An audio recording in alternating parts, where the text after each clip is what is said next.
জয়দেব মেলা 2024 শুভ উদ্বোধন। সেই পুরানো ঐতিহ্য নিয়ে আজ 14 জানুয়ারি থেকে শুরু হলো বীরভূমের জয়দেব মেলা 2024। বীরভূমের সবচেয়ে প্রাচীন এবং বড় মেলা। এই মেলা এখন বাউল মেলা হিসাবে চিহ্নিত। প্রতিটি আখড়ায় আজ থেকেই বাউলের পাশাপাশি শুরু হয়েছে কীর্তন গান। কবে থেকে এই মেলার উৎপত্তি তা বলা বড় জটিল।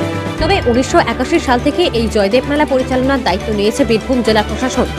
দ্বাদশ শতকের এক কবিকে নিয়ে ঐতিহ্যবাহী একটি মেলা আজও সমান জনপ্রিয়।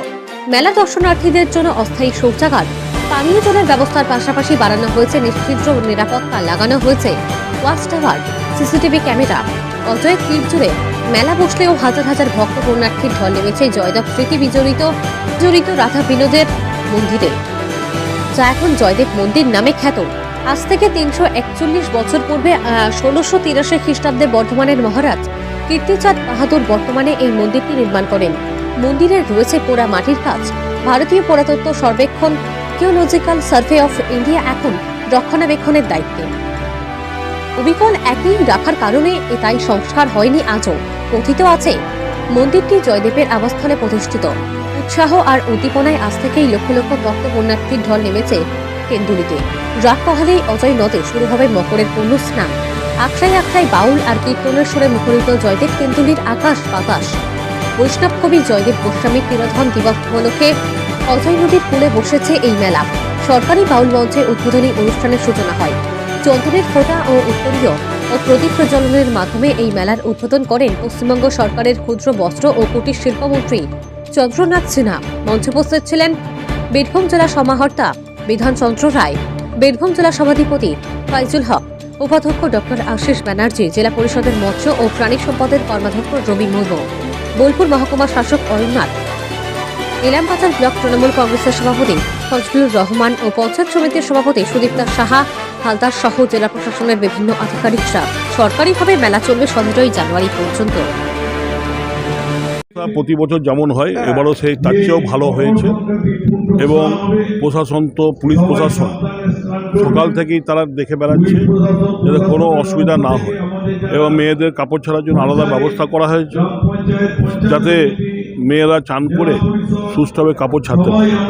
তাই আমরা চাই যে মানুষ যারা এসছেন আজ রাত 12টার পর থেকে স্নান শুরু হবে, তাই এই 12টার পর স্নান যেন তারা ভালোভাবে করতে পারে তার জন্য ব্যবস্থা করা হয়েছে এবং আমরা যেটা বলেছি যে চান করার একটা নির্দিষ্ট জায়গাও করা হয়েছে, সেইখানে যেন চান করেন, অন্য জায়গায় চান যাতে না করে তার জন্য আমরা প্রশাসন পুলিশ প্রশাসনের মাধ্যমে এগুলো ঘোষণা করে দিচ্ছি এবং তারা এসে যেন মন্দিরে সরাসরি রাধা মাধবের পুজো দিতে পারেন সেই জন্য রাস্তাও ফাঁকা রাখা হয়েছে।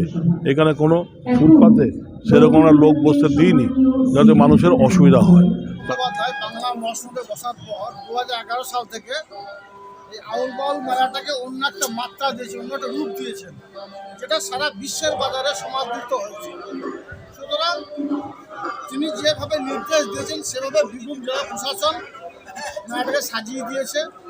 এখানে লক্ষ লক্ষ মানুষের সমাগম হবে। পুষ্পাঞ্জলি শুরু করে এখানকার যারা প্রশাসনিক কর্তা ব্যক্তি আছেন তাদের সকলকে বলবো সব দিক থেকে সব সহযোগিতা করার জন্য, যেন মেলাটা যেভাবে বোলপুরে পৌষমেলা সুষ্ঠুভাবে শেষ হয়েছে, সম্পন্ন হয়েছে, তার জন্য সুষ্ঠু সম্পন্ন হয়। যেসব পুণ্যার্থীরা আসবে তাদের চলার পথে কোনো ক্ষেত্রে কোনো দিকে কোনো ব্যাঘাত সৃষ্টি না হয় সেটা সকলকে লক্ষ্য রাখার জন্য। আগামীকাল মকর সংক্রান্তি, তার উপলক্ষে কি বিশেষ কোনো ব্যবস্থা নেওয়া হয়েছে? অবশ্যই বিশেষ ব্যবস্থা বিগত দিনে যেভাবে নেওয়া হয়েছিল তার থেকে আরও কঠোর পদক্ষেপ নেওয়া হয়েছে। বেশ কয়েক হাজার পুলিশ প্রশাসনের নিয়োগ থাকবে যাতে যাতে চলার পথে যারা পুণ্যার্থী আসবে তাদের কোনো ধরনের কোনো অসুবিধা না হয়।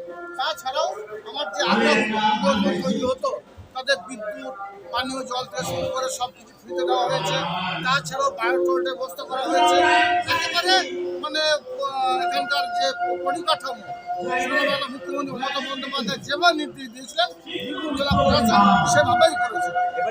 এবারে বাউলের আখড়া 250 থেকে 300 আছে এবং স্টল প্রায় 600 কাছাকাছি আছে এবং লক্ষ লক্ষ মানুষের সমাগম এখানে হবে, এটা আমরা বলতে পারি। নিরাপত্তার দিক থেকে 100% জেলা প্রশাসন পৌষ মেলাতেও দিয়েছে, এখানেও দেবে, কারণ এটা আমাদের রাজ্যের মাননীয় মুখ্যমন্ত্রী মমতা বন্দ্যোপাধ্যায় তিনিও লক্ষ্য রাখছেন এবং বিভিন্ন জেলা পুলিশ সেই ভাড়াটাও সাফল্যমণ্ডিত হবে, কোনো দিক থেকে কোনো ব্যাঘাত বা বিঘ্ন সৃষ্টি হবে না। WPJEE, জেনপাস, ANM, GNM পরীক্ষার কোচিং নিতে চান? আজই যোগাযোগ করুন AJ লার্ন এন্ট্রান্স কোচিং এ। Phone number 7365847531। ঠিকানা রামপুরহাট, ভাটশালা মোড়, স্পন্দন নার্সিং হোমের পাশে, বীরভূম। ফ্যামিলিকে নিয়ে নিশ্চিন্তে আনন্দের সময় কাটান। আমরা সদা জাগ্রত রামপুরহাট নিউ টাউনে স্বপ্নের পরিবেশে আপনাদের স্বাগত।